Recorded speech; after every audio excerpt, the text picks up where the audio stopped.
15 अगस्त 2021 को पूरे अफगानिस्तान पर तालिबानियों का कब्जा हो गया था। जैसे ही कब्जा हो जाता है तो वहां के राष्ट्रपति अशरफ गनी मौका पाते ही देश से भाग जाते हैं। जितने भी वहां पर पूरे अफगानिस्तान के एयरपोर्ट थे, एयरवेज थे, सबको बंद कर दिया जाता है ताकि ना तो कोई वहां पर कोई हवाई जहाज आ सके और ना वहां से कोई हवाई जहाज जा सके। इसलिए तालिबानों ने सिर्फ एक ही आदेश दे दिया था, एक ही बात कह दी थी कि यहां से सिर्फ वही हवाई जहाज उड़ सकते हैं, या तो वो मिलिट्री का होना चाहिए या फिर जिसको परमिशन होगी वो उड़ना चाहिए। लेकिन लोगों में भी भगदड़ जैसी स्थिति पैदा हो गई थी। लोग भी डरने लगे थे कि तालिबानी कहीं उन्हें नुकसान ना पहुंचा दें, क्योंकि वो पहली सरकार का जो समर्थन कर रहे थे। इसलिए अब एक अमेरिका का हवाई जहाज होता है जो काबुल के एयरपोर्ट पर टिका हुआ था, वहां से वो टेक ऑफ होने वाला था, यानी कि उड़ने वाला था। और जैसे वो हवाई जहाज उड़ने वाला था तो बहुत सारे लोगों को ये बात पता चल जाती है। अफगानिस्तानियों ने उस हवाई जहाज को चारों तरफ से घेर लिया, जबकि उसमें बैठने की कोई अनुमति नहीं थी, परमिशन नहीं थी। बावजूद इसके बड़ी संख्या में लोग उस पर बैठ जाते हैं, यानी कि उसके साथ दौड़ना शुरू कर देते हैं। ऐसी ही एक वीडियो आप देख रहे होंगे चलते हुए, उससे आपको भी ये एहसास हो जाएगा। कुछ इस तरह का दृश्य था, बड़ी संख्या में लोग थे। कुछ ऐसे उसमें आदमी थे जो कि उस विमान पर, जो मिलिट्री का विमान था, उस पर लटक जाते हैं। और जब लटक जाते हैं तो जैसे वो कुछ हवा में उड़ना शुरू करता है तो जो भी लटके हुए थे वो गिर जाते हैं। इस बात की चर्चा पूरे दुनिया में हो जाती है कि कुछ लोगों में इस तरह की दहशत थी तालिबानियों के आने के बाद कि वो अपनी जान बचाने के लिए मिलिट्री के विमान से भागने की कोशिश कर रहे थे, लेकिन इनको मौका नहीं मिल पाता। ऐसे ही काबुल से एक न्यूज़ है जो पूरी दुनिया में चर्चा का विषय बनी हुई है, और वो न्यूज़ है एक 13 साल के लड़के की। आज की इस कहानी के माध्यम से यही जानने समझने की कोशिश करते हैं कि ऐसा क्या किया उस 13 साल के लड़के ने जो पूरी दुनिया में उसकी आज चर्चा हो रही है। आदाब, नमस्कार, सत श्री अकाल। मैं उस्मान सैफी। आज की जो सच्ची घटना मैं आपको सुनाने जा रहा हूं, ये सच्ची घटना शुरू होती है अफगानिस्तान की राजधानी काबुल से, और बात कर रहा हूं 21 सितंबर 2025 की सुबह 10:25 के आसपास का वक्त हो रहा था।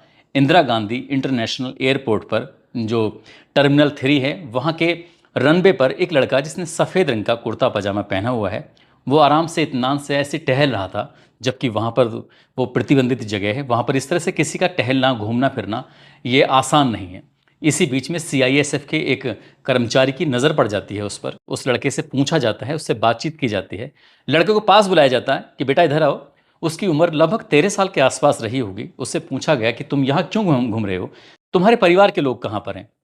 तो वो लड़का कुछ बात जो कर रहा था, बोल जो रहा था, दरअसल उसकी भाषा कुछ समझ में नहीं आ रही थी। इसलिए उस कर्मचारी ने उस लड़के को वहाँ से अपने हाथ में उसका हाथ पकड़ा, और पकड़ने के बाद सीधा अपने उच्च अधिकारियों के पास लेके जाता है। जैसे उच्च अधिकारियों के पास लेके जाते हैं, कहा जाता है कि साहब ये टर्मिनल 3 के रनवे पे ऐसे टहल रहा था, और इस लड़के के बारे में, इसके परिवार के बारे में कुछ पता नहीं चल पा रहा है कि ये वहाँ कैसे पहुँच पाया। इसी बीच में उस लड़के से जब बातचीत करने की कोशिश कर रहे थे तो उसके मुंह से इतनी बात तो समझ में आ रही थी कि वो अफगानिस्तान का है। लेकिन वो अफगानिस्तान का है तो उसके परिवार के लोग, बाकी लोग, किसके साथ वो सफ़र कर रहा था, कैसे वो रनवे पर पहुंच गया। अब अधिकारी उससे यही सवाल जवाब कर रहे थे, लेकिन वो लड़का जो जवाब दे रहा था तो उसकी भाषा कुछ समझ में नहीं आ रही थी। इसी बीच में अंदाज़ा लगाया गया कि ये भाषा कौन सी बोल रहा है। एआई की मदद से ये पता करने की कोशिश की तो वाकई पता चल गया कि ये अफगानिस्तान का रहने वाला है। उस लड़के से और कुछ जानकारी लेने की कोशिश की तो उसने अपने शहर का नाम बताया, अफगानिस्तान में कुंदूज।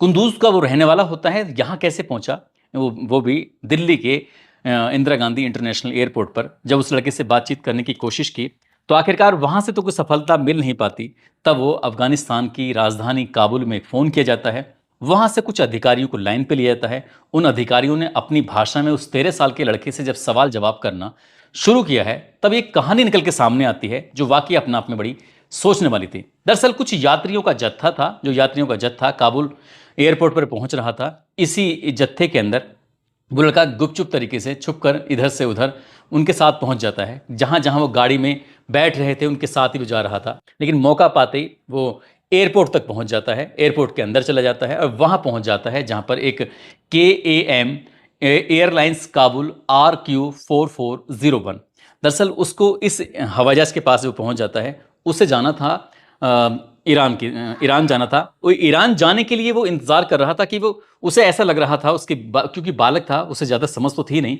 उसे लगा कि काबुल से उड़ने वाला हर एक हवाई जहाज शायद ईरान ही पहुंचेगा, इसलिए उसके पास कोई टिकट नहीं था और बिना टिकट के वो जा नहीं सकता था। मौका पाता है, और मौका पाते ही ये 21 सितंबर 2025 की सुबह 8:46 के आसपास का वक्त हो रहा था।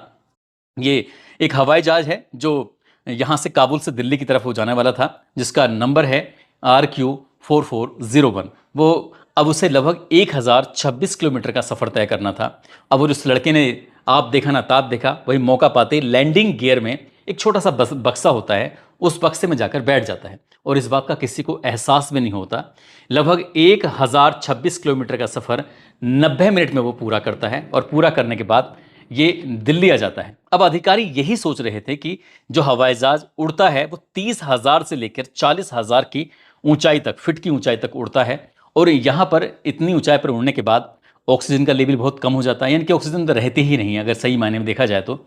साथ ही ठंड भी पड़ जाती है। ठंड इसलिए बढ़ जाती है क्योंकि 165 मीटर ऊपर जाने पर 1 सेंटीग्रेड तापमान या 1 डिग्री सेल्सियस तापमान घट जाता है, माइनस हो जाता है। अगर हम 40,000 को 165 से गुणा भाग करें तो 242 माइनस में हो जाएगा। जाहिर सी बात है कि वहाँ ऊपर जो तापमान का लेवल है वो बहुत ज़्यादा कम हो जाएगा और माइनस में चला जाएगा। ऐसी स्थिति में एक तो ऑक्सीजन नहीं है, ऊपर से ठंड, और लड़के ने सामान्य कपड़े पहने हुए थे। तो ये वाकई अपने आप में बड़ी ताज्जुब की बात थी, ऐसा आश्चर्य की बात थी, हैरान करने वाली बात थी कि वो लड़का 13 साल का ठीक ठाक कैसे रहा, आराम से 90 मिनट का सफ़र उसने बहुत आराम से कैसे कर लिया। और उसे किसी चीज़ की इतनी ऊंचाई पर जाने के बाद कान के पर्दे तक फट जाते हैं, सब बताया जाता है, लेकिन उसके साथ कुछ ऐसा होता ही नहीं है। उस लड़के से बार बार पूछा जा रहा था कि तुम कितना झूठ बोल रहे हो, कितना सच बोल रहे हो। काबुल में जो बैठे हुए ऑफिसर थे, अब दिल्ली में जो बैठे हुए ऑफिसर हैं, उससे क्रॉस जो क्वेश्चन थे वो करना शुरू कर दिया। लगातार सवाल पर सवाल कर रहे थे और जैसा उसने पहली बार बोला वैसे दूसरी बार, तीसरी बार, चौथी बार, इस तरह से वो एक ही बात पर अटका हुआ था, रटा हुआ था। यानी कि उसने जो पहली बार बोला वही उसने दूसरी बार, तीसरी बार। इसका मतलब उसकी बातों से साफ साफ जाहिर हो चुका था वो झूठ नहीं बोल रहा है, जो बोल रहा है वो सच बोल रहा है। इसलिए काबुल के अधिकारियों ने मान लिया कि ये सच बोल रहा है और इंडिया के अधिकारियों ने मान लिया सच बोल रहा है। लेकिन उसने गुनाह तो किया है, क्योंकि वो इस तरह से गैर कानूनी तरीके से एक देश से दूसरे देश में पहुंच जाता है। अब इस पर कानूनी कार्रवाई भी होनी चाहिए। तभी अधिकारियों ने एक फैसला लिया कि इसकी उम्र अभी कम है, यानी कि 13 साल का है, ये बालक है, इस पर कार्रवाई करेंगे तो पूरी जिंदगी जेल में सड़ सकता है। इसलिए इसके लिए उच्च अधिकारियों से बातचीत करते हैं और उच्च अधिकारियों ने एक फैसला लिया कि ये बता करिए दिल्ली से अब काबुल जाने वाली जो फ्लाइट है वो कब जा रही है, किस वक्त जा रही है। तो पता चलता है कि उसी दिन यानी कि 21 सितंबर 2025 की शाम 4 बजे के आसपास KAM एयरलाइंस काबुल RQ4402 जो कि वापस जा रही थी, एक उसका टिकट बाकायदा कराया जाता है। टिकट कराने के बाद उसको हवाई जहाज़ के अंदर बिठाया जाता है और बिठाने के बाद उससे कहा जाता है कि अब तुम वापस जहाँ से आए हो वहीं चले जाओ। वो वहाँ चला जाता है। हालांकि उसके परिवार के बारे में, उसका नाम, उसका पता, उसके घर वाले क्या करते हैं, वो ईरान क्यों जाना चाहता था, ये सब बातें गोपनीय रखी गई उस बच्चे की सुरक्षा को देखते हुए। साथ ही ये 2 देशों का मामला था ताकि ये चीज़ें बाहर सामने ना आ सकें, इसलिए मीडिया में ये बात पहुंची नहीं कि उसका नाम क्या था और वो ईरान क्यों जाना चाहता था, उसके परिवार के लोगों को क्या कोई खतरा था या कुछ इस तरह की बातें थी। तो इससे ज़्यादा जानकारी ये डिस्क्लोज नहीं की, यानी कि बाहर आई नहीं। लेकिन जब 13 साल के उस बच्चे की जानकारी ये आती है कि वो हवाई जहाज़ में ऐसे लैंडिंग गियर के अंदर छिप जाता है और जाकर वहाँ अपना पहुँच जाता है, जहाँ छिपा हुआ था उसको वहीं लेके जाते हैं कि तुम छिपे हुए कहाँ थे, वो जगह दिखाओ। जब वहाँ जाते हैं तो वहाँ जाने के बाद पता चलता है एक लाल रंग का स्पीकर था। उस स्पीकर के बारे में वैसे बताया जाता है कि वो उसी का था। अब तरह तरह की मीडिया थी, तरह तरह के सवाल थे, तरह तरह की बातें थी। लोगों ने ये कहना शुरू कर दिया कि वो फिदाइन भी हो सकता था, वो नुकसान पहुंचा सकता था, वो ऐसा कर सकता था। अब वो कुछ भी कर सकता था, लेकिन उसने अपनी जान जोखिम में डालने के बाद जो सफ़र किया वो वाकई उससे पूरी दुनिया हैरान है, सोचने पर मजबूर है। इस तरह से 1947 से लेकर साल 2021 तक 133 लोगों ने 133 यानी कि 133 लोगों ने सफ़र किया है। और ये बताया जाता है कि लगभग 75 से 80% लोगों की तो मौत ही हो चुकी है। बचने के चांस बहुत ना के बराबर होते हैं और जो बच जाते हैं वो किसी ना किसी बीमारी से ग्रसित हो जाते हैं, परेशान हो जाते हैं। ऐसे ही एक मामला था पंजाब के होशियारपुर का। वहाँ के रहने वाले 2 सगे भाई होते हैं। एक का नाम प्रदीप होता है जिसकी उम्र 18 साल होती है। दूसरा भाई होता है प्रदीप, पहले के नाम विजय सैनी होता है और बड़े भाई का नाम होता है प्रदीप सैनी जिसकी उम्र 22 साल के आसपास होती है। साल 1996 के आसपास की बात है। पुलिस इनके पीछे पड़ जाती है। जब पुलिस लगातार पीछे पड़ रही थी तो उन्होंने फैसला कर लिया कि यहाँ से हम विदेश भाग जाते हैं, वहीं जाकर रहेंगे, क्योंकि यहाँ पुलिस हमें बहुत ज़्यादा मारती है, परेशान करती है, रोज़ रोज़ दबिशें देती है। दोनों भाइयों ने फैसला किया, लेकिन जाएँ कैसे? पासपोर्ट के लिए अप्लाई कर रहे थे, पासपोर्ट बन नहीं पा रहा था, नए बहुत सारी दिक्कतें उनके सामने आ रही थी। इसलिए इन दोनों भाइयों ने प्लान किया कि एक काम करते हैं, दिल्ली चलते हैं और दिल्ली जब चलेंगे तो वहाँ से किसी भी हवाई जहाज में बैठ जाएंगे। इसके लिए वो सितंबर 1996 में इंदिरा गांधी इंटरनेशनल एयरपोर्ट पर पहुंच जाते हैं। 10 दिन लगातार रैकी करते हैं। वो दौर ऐसा दौर था, ना उस वक्त बहुत ज़्यादा सिक्योरिटी थी, ना ही सीसीटीवी कैमरे थे जो कैमरे की नज़र में जाते। उन दोनों भाइयों ने 10 दिन रैकी करने के बाद एक हवाई जहाज, जो अक्टूबर 1996 की बात है, ब्रिटिश एयरवेज था, वो मौका पाते हैं, उसके जाके लैंडिंग गियर में जाके छिप जाते हैं। दोनों भाई आराम से बैठे हुए थे, लेकिन कोई नहीं जानता था कि इसका सफ़र जो था वो बहुत बड़ा सफ़र था। ये 6,693 किलोमीटर का वो सफ़र था जो 10 घंटे में कंप्लीट करना था। आखिरकार दोनों भाई बैठ तो जाते हैं उसके अंदर, लेकिन बैठने के बाद जाहिर सी बात है क्या स्थिति रही होगी। ऑक्सीजन का लेवल कम, ठंड ज़्यादा हो गई। एक भाई तो मर जाता है कि छोटा वाला जो होता है विजय तो मारा जाता है, लेकिन प्रदीप जो वहाँ पर पहुँच जाता है। प्रदीप की स्थिति कुछ ऐसी हो रही थी नाजुक, वो बहुत ज़्यादा बीमार स्थिति में पहुँच गया था। लेकिन जैसे ही वहाँ पर एयरपोर्ट पे जो कर्मचारी थे उनको मिल जाता है, उसको वो हॉस्पिटल लेके जाते हैं। 4 दिन बाद उसको होश आता है। होश में आने के बाद सबसे पहले उसने पूछा कि मेरा भाई कहाँ है। तब पता चलता है कि उसका भाई भी साथ में बैठा होता, और जब उसकी लाश ढूंढी जाती है तो लाश मिल जाती है विजय की, लेकिन वो मर चुका था। भाई को बड़ा अफसोस होता है। लंदन में उसके खिलाफ मुकदमा दर्ज हुआ। लंदन में फिर कोर्ट ने मामला सुनाया, और कोर्ट को भी आश्चर्य हो रहा था कि एक व्यक्ति इंडिया से लंदन पहुंच गया।